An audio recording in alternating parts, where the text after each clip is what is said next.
Lo que sucedió en las pantallas de televisión con el abogado Saul Goodman, un personaje creado por Vince Gilligan y Peter Gould e interpretado de manera inigualable por Bob Odenkirk, sigue siendo hasta ahora un caso único. Mejor llama a Saul. La precuela de la serie Breaking Bad no solo mantuvo el alto nivel del programa principal de televisión, sino que en algunos aspectos incluso lo superó.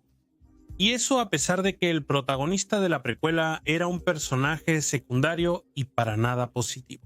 En este video intentaremos entender cuál es el fenómeno de Saul Goodman. Hablaremos de Bob Odenkirk, de cómo llegó a este papel y de cómo casi rechazó la precuela. Sobre el significado del color en la serie, el secreto de la introducción, el saco rojo en el póster, la teoría de la inteligencia múltiple y el fatalismo. Tenía razón Chuck McGill, el hermano de Saul Goodman, al pensar que Saul no pertenecía a la abogacía. ¿En qué momento nació el alter ego del protagonista, Saul Goodman? ¿Qué significa el gesto final de Saul? El video será largo, pero véanlo hasta el final, porque al final intentaré responder a la pregunta sobre el significado de toda la serie Mejor llama a Saul. Vamos a analizarlo. ¿Y quién es este Saul Goodman? ¿Qué clase de personaje es?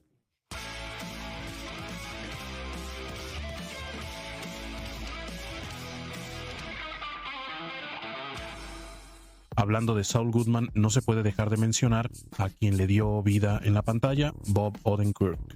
¿Sabías que Bob al principio era bastante escéptico respecto a su papel? Y más tarde casi rechaza participar en la secuela de Breaking Bad, Better Call Saul. Y además casi muere durante la grabación del programa de televisión, literalmente hablando.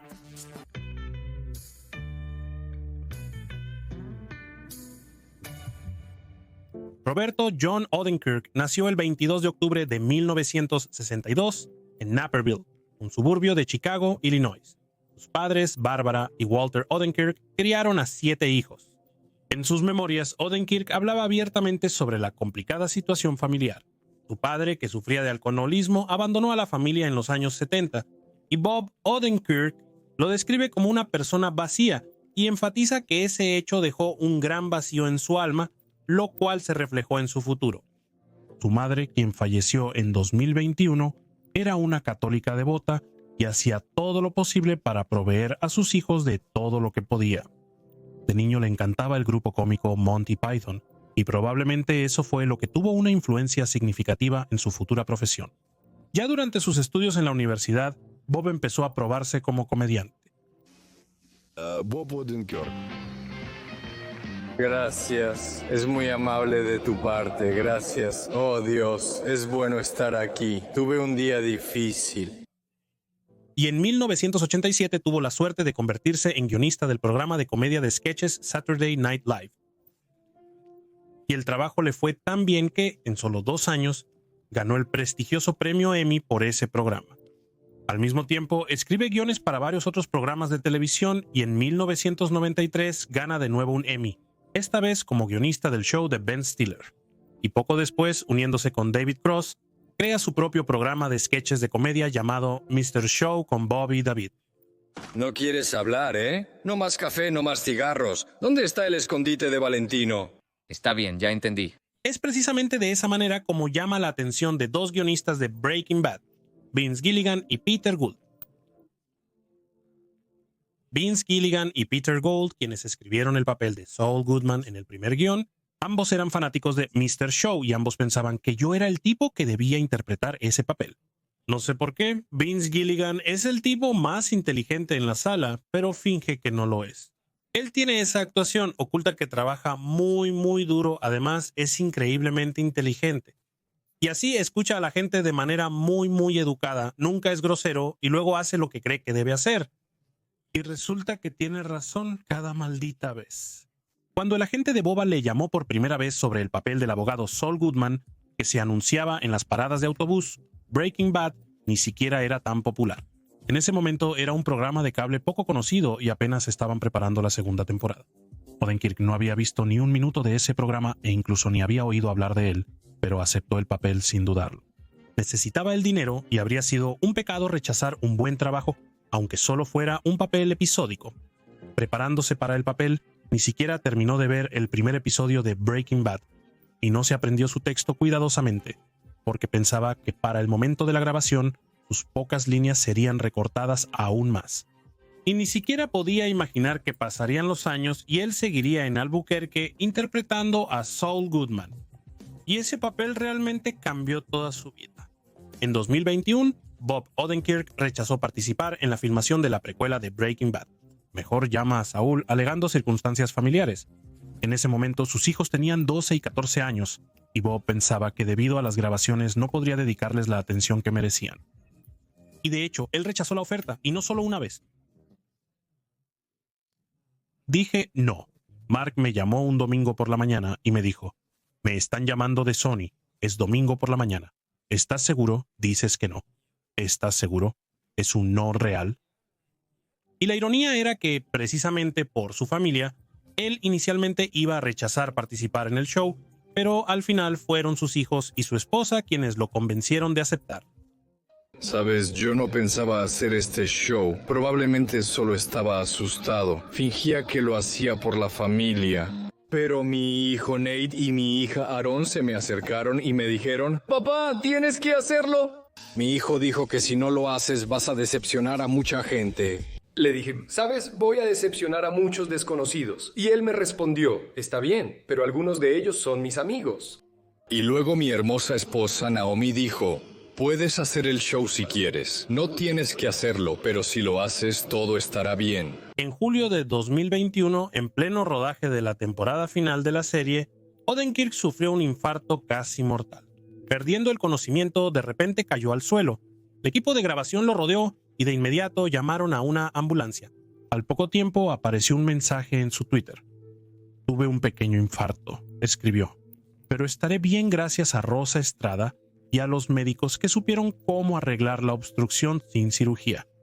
Más tarde, en una entrevista, el actor confesó que después del infarto tuvo amnesia sobre el día en que se sintió mal. Tampoco recordaba las primeras 2 semanas de recuperación. Así fue como el mundo conoció al abogado Saul Goodman y supo que su verdadero nombre es Jimmy McGill. Vamos a pasar al análisis de este personaje. También hablaremos sobre el significado del color en Mejor llama a Saúl, sobre el secreto de la introducción de la serie, sobre el significado del póster principal de la temporada final y la filosofía del fatalismo.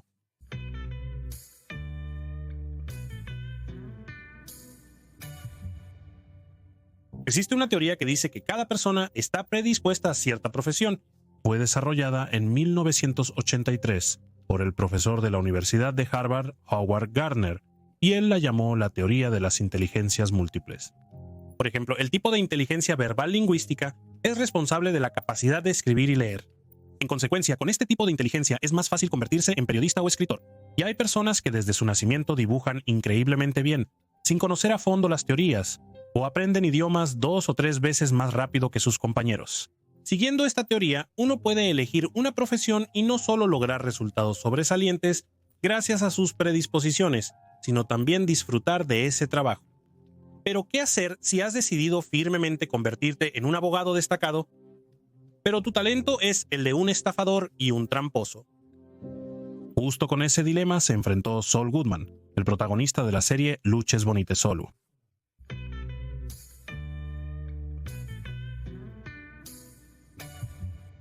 Saul Goodman, también conocido como Jimmy McGill, Jim Takovic y Jimmy el Escurridizo, es un personaje secundario en Bob Setaskie y el personaje principal de su precuela Luches Bonite Solu. Jimmy McGill se dio cuenta desde temprana edad de que para lograr algo no era necesario actuar dentro de las normas morales y legales establecidas, y muchas veces simplemente se puede hacer un pequeño truco. ¿Cómo va la limpieza, Jimmy? Bien, papá. Jimmy empezó a robar dinero de la caja registradora de la tienda de su papá. Según su hermano mayor Chuck, en total robó $14,000 de la caja, lo que llevó a la quiebra de la tienda. En uno de los flashbacks se nos muestra que al menos una vez realmente tomó dinero.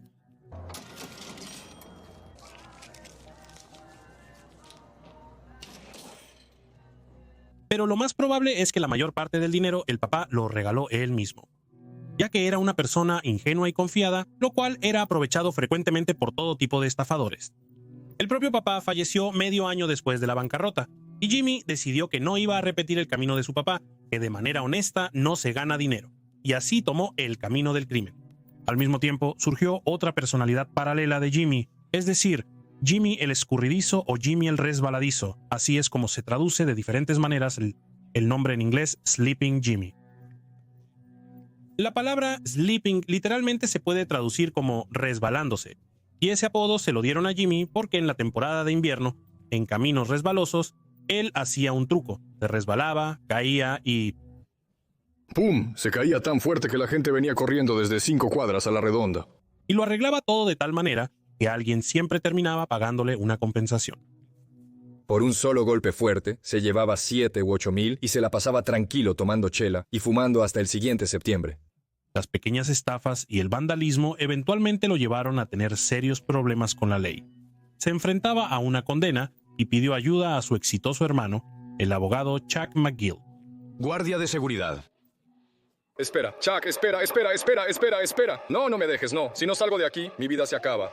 Chuck lo protegió con éxito, pero a cambio le exigió que se mudara a Albuquerque y comenzara a trabajar como repartidor de correspondencia en su empresa, la firma de abogados Hamlin y McGill. Fue ahí donde conoció a Kim Wexler, quien ayudó a que Jimmy, en secreto de su hermano, comenzara a estudiar Derecho. No puedo abrirlo. Bueno, ¿qué dice?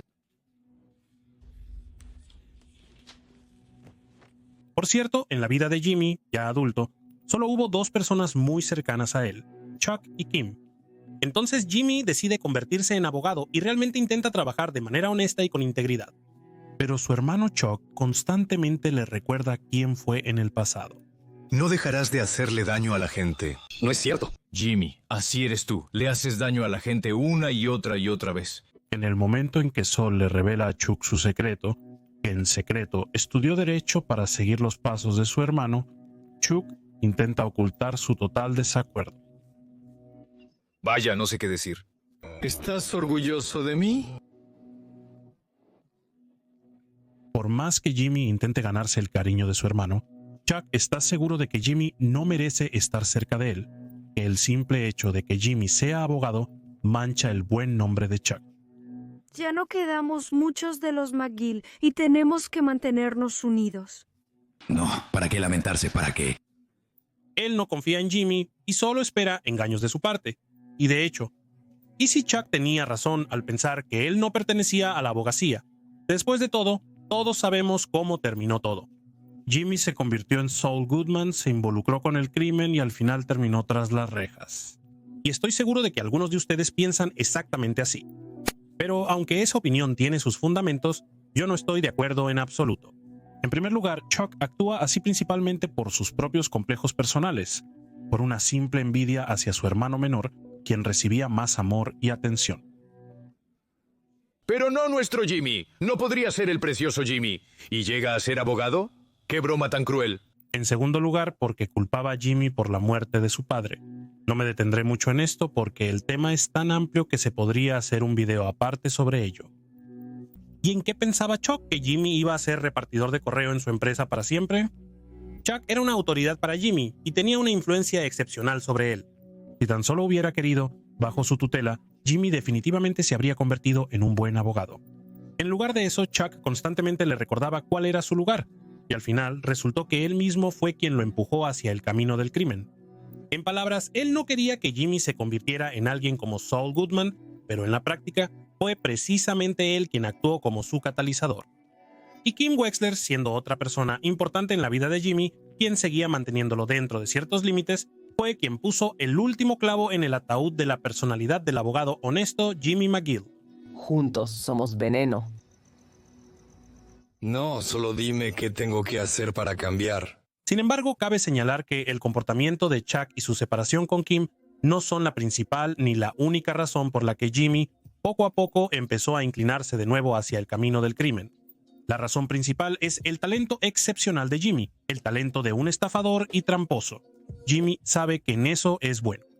Por eso, cuando ve un problema que no se puede resolver dentro de la ley, le cuesta mucho contenerse, porque sabe que solo necesita usar una pequeña parte de sus habilidades y ahí está el éxito.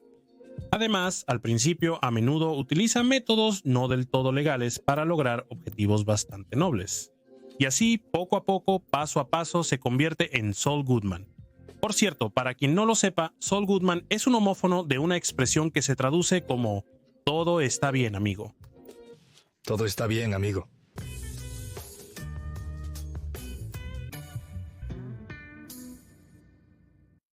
Saul Goodman no es solo el alter ego de Jimmy McGill. Es una personalidad separada y alternativa, un conjunto de creencias morales, una filosofía y un estilo de vida. Saul Goodman no es el perdedor Jimmy McGill. Saul Goodman es un abogado inteligente y astuto que está dispuesto a defender a cualquier sinvergüenza y criminal por una tarifa determinada. Se viste de manera llamativa y extravagante. Vístete para el éxito, vístete para impresionar, vístete para el trabajo que quieres. Llama la atención, es escurridizo, astuto, ingenioso y por dinero está dispuesto a casi todo. No sería correcto afirmar que Saul Goodman apareció precisamente en este periodo de su vida. En uno de los flashbacks nos muestran que en el pasado Jimmy ya se llamaba así. Pero estoy dispuesto a afirmar que esta personalidad nació mucho antes de esos acontecimientos. Y ese momento se muestra en la serie. Ese mismo momento cuando otro estafador llega a la tienda de su padre para sacarle dinero. Me preocupa que Freddy tenga otro ataque. Si me ayudas, te estaré muy agradecido. Incluso un niño pequeño entiende que es un estafador, pero no su padre. Te están engañando, igual que al vagabundo de la semana pasada. Jimmy. Papá, te está tomando el pelo. Seguro ni siquiera tiene un hijo. Y justo en el momento en que mi papá se va a buscarle velas al desconocido, él muestra su verdadera cara. ¿Cuánto por una caja de cigarros? $4. Bueno, dame la caja. El dinero por adelantado. Y le dice al niño la siguiente frase. La gente se divide en ovejas y lobos, chico. Decide cuál de ellos serás tú. Este es el momento en que nace Saul Goodman. Esa filosofía, confirmada más tarde por la ruina y muerte de su padre, echó raíces en la mente del niño y finalmente tomó la forma de Saul Goodman. Pero por muy lujosa y colorida que fuera la vida de Saul, llega un momento en que ese pequeño mundo se derrumba y él se ve obligado a dejarlo todo, esconderse y vivir bajo el nombre de Gene Takovic, llevando una vida gris como gerente de una cafetería. De vez en cuando la serie Luches Bonites Solu comenzaba con una pequeña trama en tonos blanco y negro, y a veces eran insertos con una imagen desvaída, predominando los tonos azules y verde terroso. Y al principio no estaba claro qué significado tenía todo eso, pero la sexta temporada puso todo en su lugar. En ella apareció un póster de Saul en blanco y negro con un saco rojo, y también empezaron a pasar cosas extrañas con la introducción de la serie. Resultó que todos son diferentes entre sí y de nuevo la clave está en el color.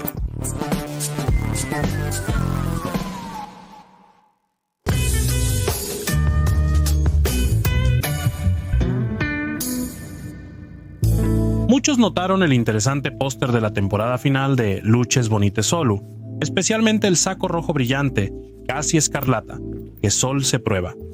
Para ser justos, aclaremos que en la foto no está claro si él se está poniendo el saco o si se lo está quitando.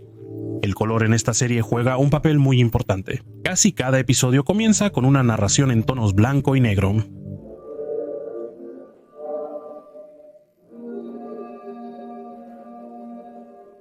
Cuando la serie apenas comenzaba, este recurso al principio me confundía y me llevaba a error, porque daba la impresión de que si la imagen era en blanco y negro, se trataba del pasado. Al principio no entendía del todo quién era esa persona, por qué tenía otro nombre, qué era esa realidad paralela. Sin embargo, muy pronto quedó claro que no era el pasado, sino el futuro. El futuro de Saul Goodman, quien se escondió al final de la serie Breaking Bad y vive bajo el nombre falso de Gene Takovic.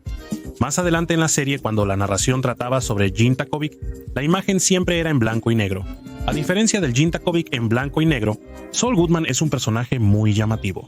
Le gustan las camisas y corbatas coloridas. Se viste de manera extravagante y a veces incluso provocativa. Volvamos al póster. Todo excepto el saco en esta imagen es en blanco y negro. El logotipo es en blanco y negro, la persona es en blanco y negro. Y sin duda es Gene Takovic, lo que indican claramente los bigotes. ¿Y qué simboliza entonces el saco rojo? El saco rojo simboliza a Saul Goodman.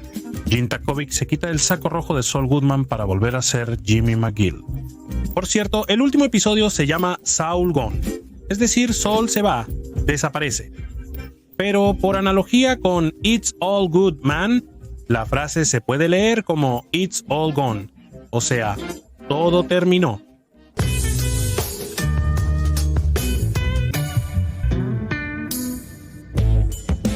¿Saben qué es lo que me encanta de las series Mejor Llama a Saul y Breaking Bad?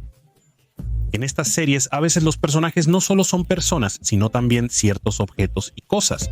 Por ejemplo, un souvenir cuya fabricación nos mostraron al inicio del 5º episodio de la 6ª temporada. Más tarde, Lalo Salamanca lo ve cuando está registrando la casa de Ziegler. Es decir, dentro de la historia sobre el abogado, un objeto común nos contó su propia historia. ¿Y qué decir de un simple objeto? Incluso la introducción de la serie puede contarte algo, y hablemos de eso con más detalle. En primer lugar, probablemente notaste que todas las introducciones son diferentes. En cada temporada de Mejor Llama a Saúl hay 10 episodios, por lo tanto, hay 10 introducciones diferentes. La introducción del primer episodio es la Estatua de la Libertad inflable, la del segundo es el auto de Saúl con la placa el WWRUPP. Por cierto, para quienes no sepan qué significa, eso se descifra como Lawyer Up.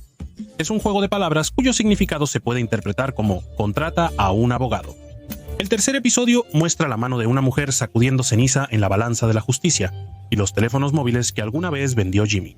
La quinta es un cartel publicitario con Sol, la sexta es una cabina telefónica, la séptima es el masajeador de Sol, la octava es una araña que camina cerca de una corbata, la novena es la tarjeta de presentación de Sol en un urinario y, finalmente, la 10ª es la taza de mejor abogado del mundo de ese mismo Sol que se rompe. Y esta historia de estas introducciones se repite una y otra vez, de temporada en temporada. Pues bien, todas son diferentes. ¿Y sabías que de una temporada a otra estas introducciones también cambian? Déjenme mostrarles y lo entenderán por ustedes mismos.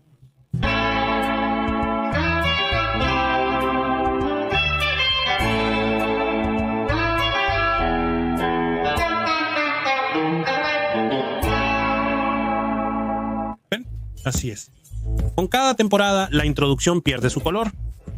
O sea, 6 temporadas con 10 introducciones cada una, en total son 60 introducciones básicamente diferentes.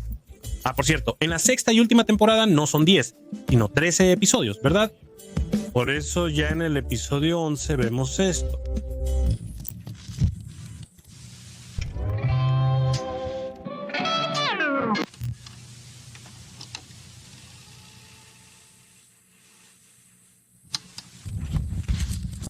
Creo que ya se dieron cuenta de por qué la introducción de la serie va perdiendo color poco a poco con cada temporada. Sí, todo es por culpa de ese tipo en blanco y negro, Gene Takovic.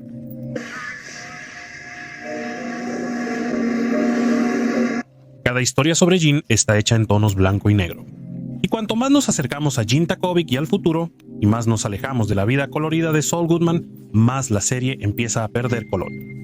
Y también hay 3 episodios más en la última temporada, probablemente porque decidieron mostrar más de Gene. Por ejemplo, el episodio 10 nos lleva completamente al futuro y es totalmente en blanco y negro.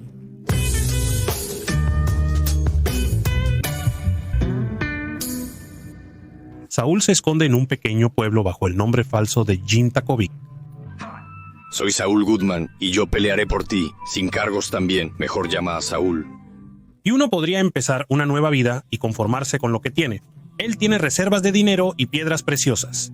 Pero el talento de Saul Goodman no puede quedarse sin ser aprovechado. A pesar de que una vez ya vivió una caída y perdió todo lo que había logrado, no puede resignarse a ese destino. Su vida vuelve a llenarse de diferentes esquemas fraudulentos y estafas, y una vez más toma el camino del crimen. Gene Takovic es, en esencia, el desarrollo lógico del personaje de Saul Goodman. Gene es la consecuencia de las acciones de Saul, la parte más gris y repugnante de su alma. Se convierte en un criminal común y corriente que ya no se detiene ante nada. Cerca de lo que tenía que decir y... Él es simplemente un ladrón que irrumpe en las casas y se lleva todo lo más valioso. Por ahora es parte de ti.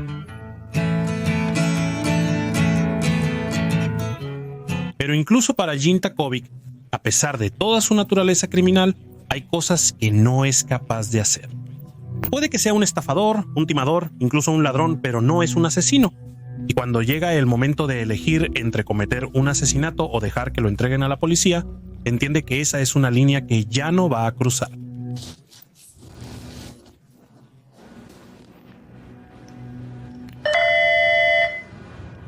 y al final termina en un contenedor de basura.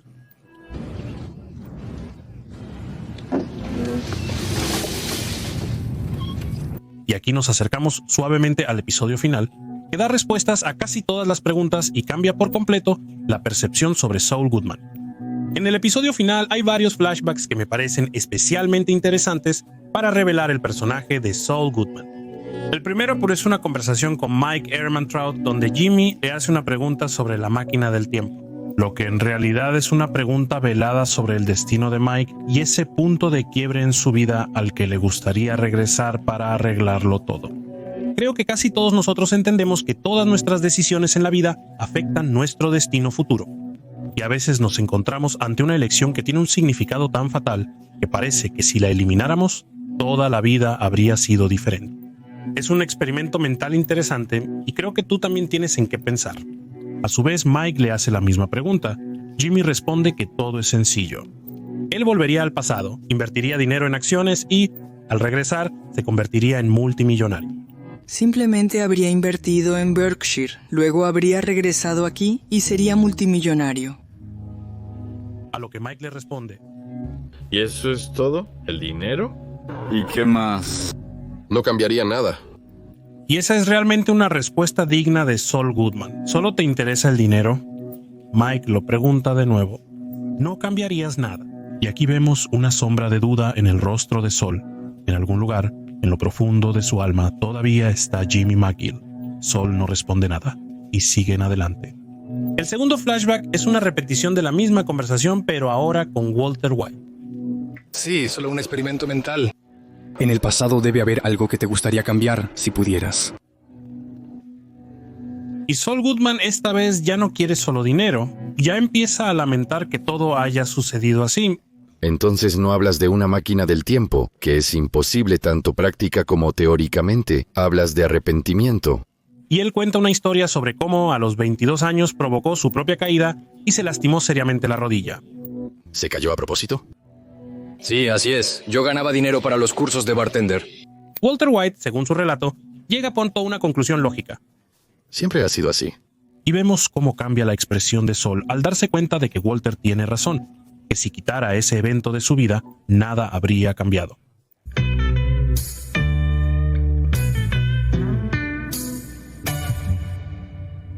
En realidad, es una pregunta interesante. ¿Estaba Jimmy destinado desde su nacimiento a seguir este camino? ¿Estaba todo predestinado en su vida? Aquellos de ustedes que comparten este punto de vista, y sé que entre ustedes hay algunos, pueden llamarse fatalistas con toda confianza. El fatalismo es una doctrina filosófica que sostiene que todos los eventos y resultados ya están predeterminados y no dependen de la voluntad o las acciones humanas. Implica que el destino o alguna fuerza superior controla todos los aspectos de la vida y que la persona no puede influir en ellos. El fatalismo a menudo se considera lo opuesto al libre albedrío, ya que niega la capacidad de la persona para cambiar el curso de los acontecimientos. El fatalismo puede estar relacionado con creencias religiosas, por ejemplo, la creencia de que todo está en manos del Señor, o con conceptos filosóficos como el determinismo. Pero personalmente yo, pueden no estar de acuerdo conmigo, considero el fatalismo no solo una idea equivocada, sino también una nociva que fomenta la inacción y el comportamiento infantil. Entiendo que esta filosofía tal vez sea sumamente conveniente para ciertas personas, sirve como justificación. Estoy donde estoy porque no puedo hacer nada. Así está escrito en mi destino, esa es mi suerte. Pero me parece que todo esto solo disfraza la falta de voluntad de la persona para enfrentar la realidad y tomar acciones para cambiar la situación actual. Pero volvamos a Saul Goodman. Si aceptamos el punto de vista de que Chuck tenía razón, que Jimmy de todas formas se habría convertido en Saul Goodman, entonces resulta que Peter Gould y Vince Gilligan hicieron una serie sobre cómo una persona mala se volvió mala porque así nació. Yo jamás voy a creer en eso. Y el final del programa de televisión claramente nos deja ver lo que piensan los guionistas Vince Gilligan y Peter Gould sobre el fatalismo. En la escena con Walter, Jimmy probablemente también se pregunta, ¿de verdad no se podía cambiar nada? Y literalmente en ese mismo episodio nos dan la respuesta a esa pregunta. Nos muestran ese preciso momento en el que tal vez hubo una oportunidad de cambiarlo todo y llevar la vida por otro camino. Me refiero a la escena con Chuck. Jimmy, al visitar a Chuck, le lleva manzanas Fuji, que tanto le gustan a Chuck, y le promete que pronto también le traerá el Financial Times. Chuck lo mira y le hace una pregunta. ¿Puedo contratar a alguien para que me traiga comida? ¿A alguien de la oficina? ¿Para qué? Y vemos la confusión en los ojos de Chuck. Jimmy responde: porque eres mi hermano y harías exactamente lo mismo. Quizás por primera vez en la mente de Chuck ocurre un punto de quiebre respecto a Jimmy. Él le cree que Jimmy no quiere sacar ningún provecho de esto, que simplemente lo está ayudando de todo corazón. Y Chuck decide dar un paso hacia él. Le ofrece ayuda a Jimmy con sus asuntos. La ayuda de uno de los mejores abogados. Pero puedes sentarte conmigo, hablar sobre los asuntos de tus clientes. ¿Quieres hablar sobre mis clientes? Pero Jimmy dice con ironía que sus clientes son tan insignificantes para Chuck que difícilmente le interesarían. ¿La viejita que arrestaron por pedir limosna en la sala de lectura de la biblioteca? Pero Chuck dice algo bastante justo que en realidad está en sintonía con la ideología del propio Jimmy. Ellos merecen defensa como cualquier otro cliente. Ellos merecen una defensa enérgica, como cualquier otro cliente. Y Jimmy simplemente no puede creer lo que está escuchando. ¿Seguro que quieres reprocharme otra vez? Saúl ya está a punto de irse, pero Chuck lo detiene y le dice: si no te gusta a dónde vas, no hay nada vergonzoso en regresar y cambiar de camino. Si no estás satisfecho con lo que está pasando, no es tarde para dar la vuelta y cambiar tu camino.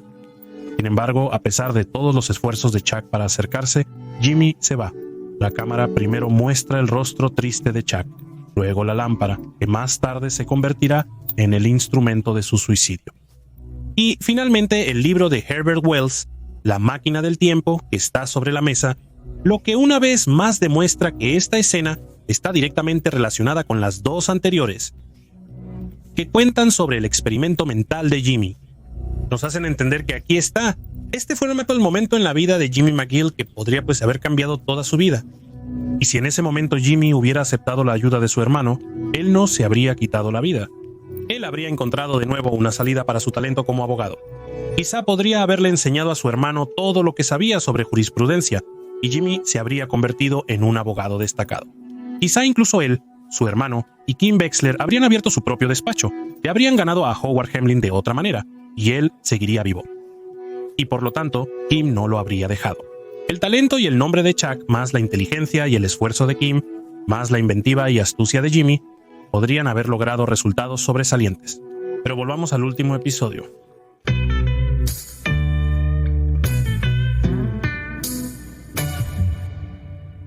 A Saul Goodman, usando todo su talento, logra conseguir un trato con la corte de solo 7 años de prisión, lo que según la jueza es la mejor sentencia para un acusado con la que se ha encontrado en toda su carrera, considerando su culpabilidad. Saul ya se ha vuelto tan descarado que empieza a hacer exigencias burlándose abiertamente del tribunal, el mejor lugar en la cárcel, helado cada semana. Al final, llegan a algún tipo de compromiso. Y llega ese día, el día del juicio. Y como ya sabemos, Saul Goodman pide la palabra y de repente cambia todo su testimonio. Lo confiesa todo y prácticamente se entierra a sí mismo. El trato de 7 años de prisión se viene abajo y él recibe la condena completa. Además, declara que de ahora en adelante ya no es Saul Goodman, sino Jimmy McGill. Me llamo McGill, soy James McGill. A este salón entra por última vez Saul Goodman y lo deja como James McGill. ¿Por qué lo hizo y en qué momento ideó ese plan? La respuesta a esto también está en el último episodio, y es la escena en el avión. Jimmy llama a su abogado, que se dirige al baño y le pregunta sobre Kim Wexler. ¿Qué pasará con su caso? A lo que el abogado responde que en realidad el juez no es el problema. El principal problema son las declaraciones firmadas por Kim que ella entregó a la esposa de Howard Hamlin. Bueno, al parecer Kim tomó su declaración jurada y personalmente se la llevó a la viuda de Hamlin. El abogado se va al baño y mientras tanto Jimmy reflexiona sobre qué debe hacer. ¿Debería poner sus propios intereses por encima de los de Kim? Es en ese momento cuando se le ocurre todo. Quizá es en ese momento cuando recuerda, supuestamente, las últimas palabras de Chuck. Que si no estás satisfecho con lo que está pasando, todavía no es tarde para dar la vuelta y cambiar tu camino. Jimmy entiende que este es el momento y que debe sacrificar su futuro por Kim. Debes decirle a esa parte que tengo algo que vender, ¿entiendes? Me acordé de algo que los va a dejar boquiabiertos. La única persona que aún sigue viva, a diferencia de Chuck, que era tan querido para él, decide que Saul Goodman debe desaparecer y que él es Jimmy McGill. Y solo así puede vivir sin culparse a sí mismo. Solo así podrá limpiar su conciencia, aunque sea un poco. En el episodio 13 de la sexta temporada, literalmente cada escena merece atención. Aquí, por ejemplo, está la escena en el autobús. Uno de los prisioneros reconoce a Saul Goodman. Hola, mejor llama a Saul, ¿verdad? McGill. Y empieza a corear el lema de su campaña publicitaria, mejor llama a Saul. Pronto todos los presos en el autobús se unen al grito, y en el rostro de Jimmy aparece una sonrisa fugaz. Y recordamos las palabras de Chuck, ellos merecen defensa como cualquier otro cliente, y Jimmy entiende que no todo en su vida fue negro. Además de Saul Goodman, en su alma todo este tiempo también vivía Jimmy McGill, quien sinceramente quería ayudar a las personas, sin importar su estatus. Y las últimas escenas están llenas de referencias, por ejemplo, la escena junto al muro.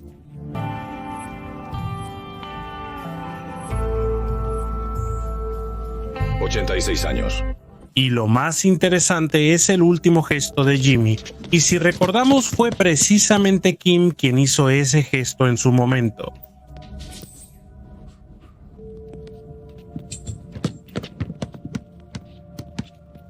Y recordemos qué palabras le dijo Jimmy en ese momento.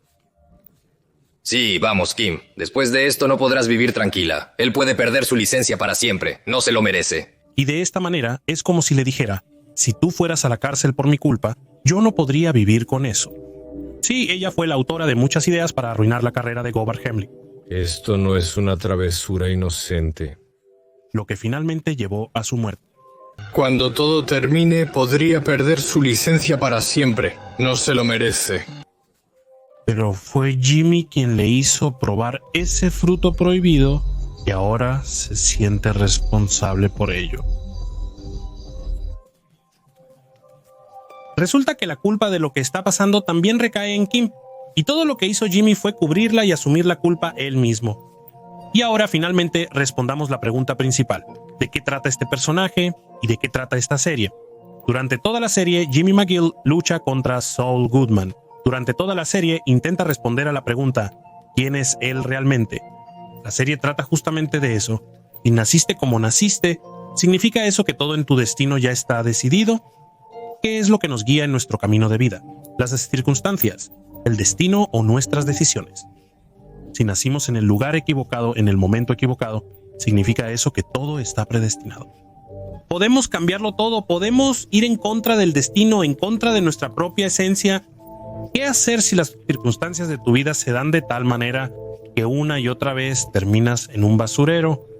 ¿Y si tu propio hermano no cree en ti y no te respeta? ¿Qué pasa si tu amada te deja y el mismo universo te señala tu lugar?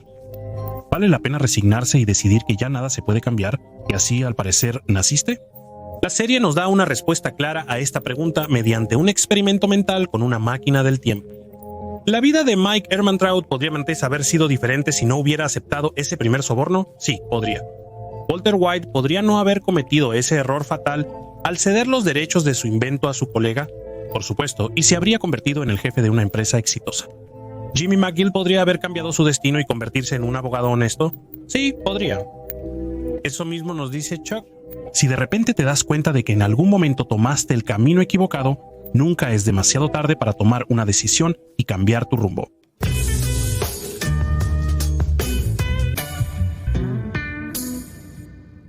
Si te gustó el video y quieres que haga un episodio igual de grande, por ejemplo, sobre Mike Ehrmantraut o Walter White, puedes hacérmelo saber de una manera simple y efectiva.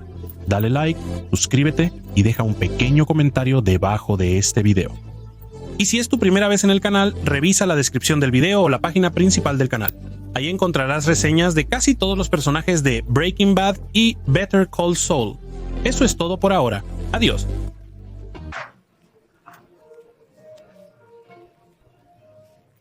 Quiero agradecer a los actores de este show, quienes me hicieron un mejor actor porque observé cómo hacían su trabajo. Voy a hacer lo mismo que ella hace. Tracy Horn es la mejor, Patrick Fabian es el mejor, Michael Mendo, Giancarlo Esposito son unos profesionales absolutos. ¿Dónde está Jonathan Banks?